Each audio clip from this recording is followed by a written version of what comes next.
PR Connections Radio presents. Welcome to the 15-Minute Mediator podcast. My name is Nancy Gabriel, and I'm the owner of Mediation Around the Table. As a mediator, I help people in conflict come to their own resolution.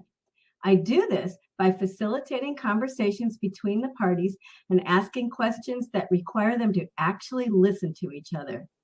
Candidates for mediation are people who are more interested in coming up with solutions than they are in being right. If you think I might be of help to you in your situation, I encourage you to visit my website, mediationaroundthetable.com, and learn more about the services I've been providing to the Southern Nevada community since 2012. Thank you, and stay tuned for the podcast. Hello, everyone. Today's topic is a complicated one. Are you an observer or a judge? Humans are meant to observe and to judge. It's how we establish safe boundaries and hopefully develop wise decision-making abilities. We learn early in life to trust or not to trust based on our evolving observations.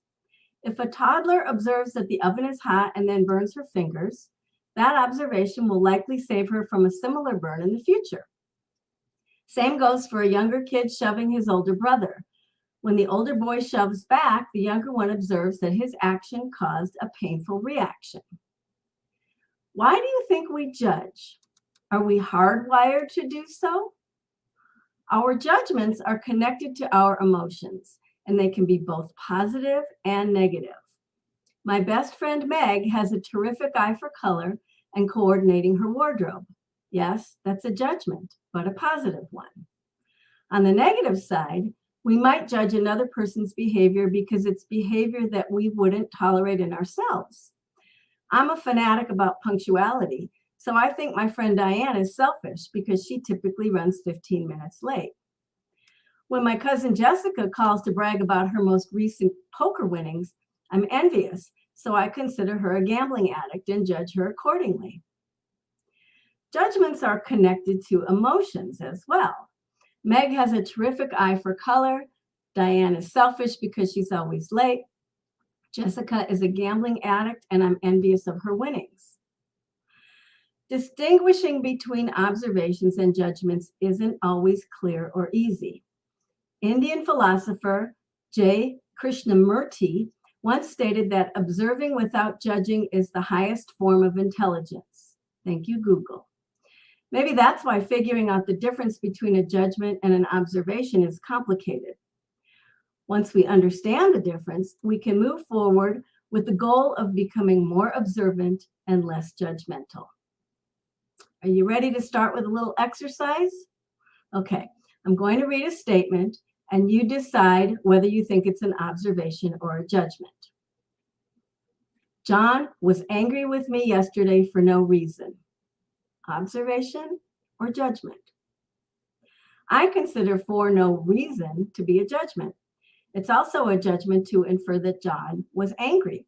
He might have been feeling hurt or scared or sad or even something else. How to change this judgment to an observation? How about this? John told me he was angry, or John pounded his fist on the table. Okay, let's do another one. Yesterday evening, Mary bit her fingernails while watching television. Judgment or observation? That's an observation. Next one. John didn't ask for my opinion during the meeting. Judgment or observation? That's an observation as well. Okay, how about this? My father is a good man. Judgment or observation? I consider the words good man to be a judgment. How to change this to an observation? We could say, for the past 10 years, my father has given 10% of his salary to charity. All right, let's try another one. My mother works too much. Judgment or observation?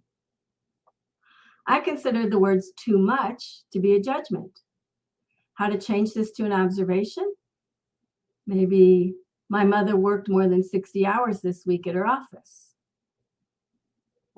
You seeing where this is going? All right, next I'm going to make a statement that I'll tell you up front it's a judgment. And then I'm going to reword that judgment to make it an observation. See if you can tell what I did to make the shift. Okay, here's the judgment. Dominic is too generous. Observation, when I see Dominic giving away his lunch money to the other kids, I think he's being too generous. The shift occurred because I provided the specific example of giving away lunch money. Okay, let's try another one. Jason procrastinates. That's clearly a judgment. An observation would be Jason only studies for exams the night before the test. And the shift occurred because instead of referring to Jason as an all-around procrastinator, I made a reference to a specific situation. All right, let's try this one. Immigrants don't take care of their landscaping. Judgment, clearly. Shifting it to an observation, I might say, my neighbors have recently immigrated and I've not seen anyone mowing their lawn or pulling the weeds. What I did was I shifted it by not implying that all immigrants neglect their landscaping. My statement referred specifically to my neighbors who happen to be immigrants. Okay? All right, let's try this one. Jenny is a bad soccer player. Clearly a judgment. My observation would be Jenny has not scored a goal in 20 games. The shift occurs because maybe Jenny has a knee injury, or maybe her parents are splitting up. Without knowing what's affecting Jenny's soccer play, specifying how many games she's played without a goal is an observation, not a judgment. Okay, try another one. I make a great carrot cake. I do. Changing that judgment to an observation might be people clean their plates when they eat my carrot cake. The shift occurs because I pointed out that people devour my carrot cake and nobody even leaves a crumb. Is this making sense? Let's try one more. Justin is ugly. Clearly an observation. Clearly a judgment. Changing that statement to an observation, I might say, I've never been attracted to men with dirty, wrinkly shirts. The shift occurs because I recognize that it's the shirt that's unappealing to me, not Justin. Okay? I know this is complicated. It takes awareness, it takes time, and it takes patience in order to feel comfortable about understanding the distinction between an observation and a judgment. Now I'm going to share 3 statements about myself and ask you, oops, I just lost my place. Now I'm going to share 3 statements about myself and ask you whether each statement is an observation or a judgment. And I'll tell you. Statement 1, I'm short. If you determined that I am short is a judgment, you're correct. Because what if I was speaking to a room full of preschoolers? Would they think I was short? Let's try another. Statement 2, I live alone.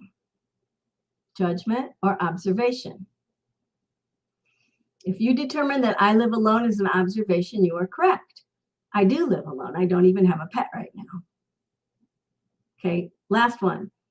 Statement 3, I drive a red car. Judgment or observation? If you determine that I drive a red car as an observation, you are also correct. There's no other way to interpret it. My car isn't burgundy or magenta, it's red. And just to make things even more confusing, consider this. Sometimes we combine observations with judgments.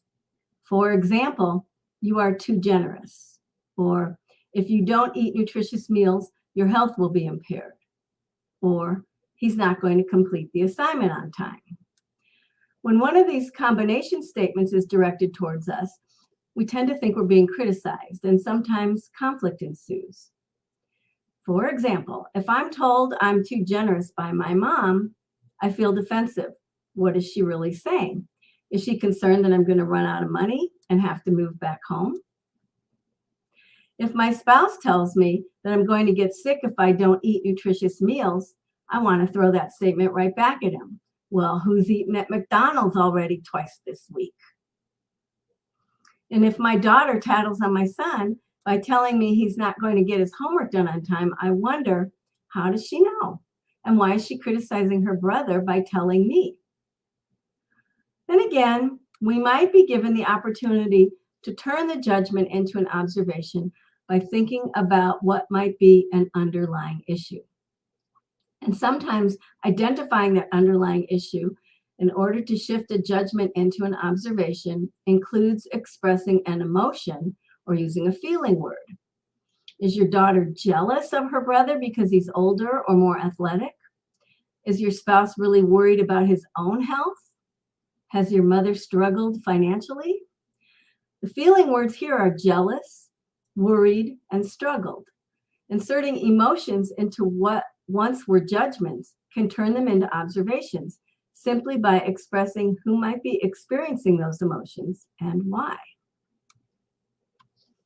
If you're of a certain age, way before self-check or U-Scan, you might remember when grocery stores had express checkout lines, like the 10 items or less.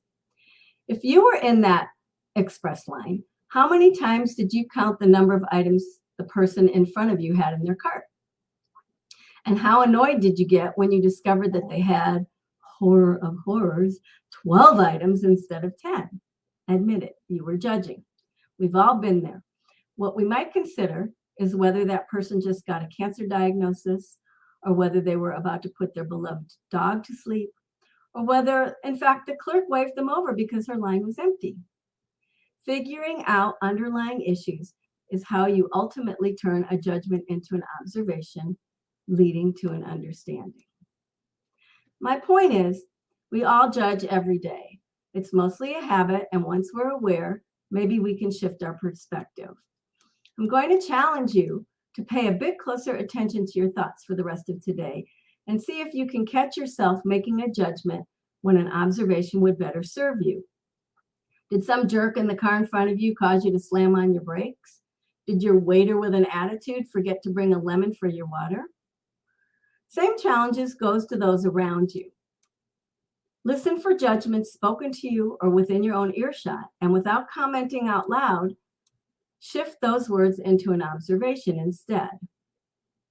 And whether you're observing your own tendency to judge or someone else's, keep an eye out for certain red flags.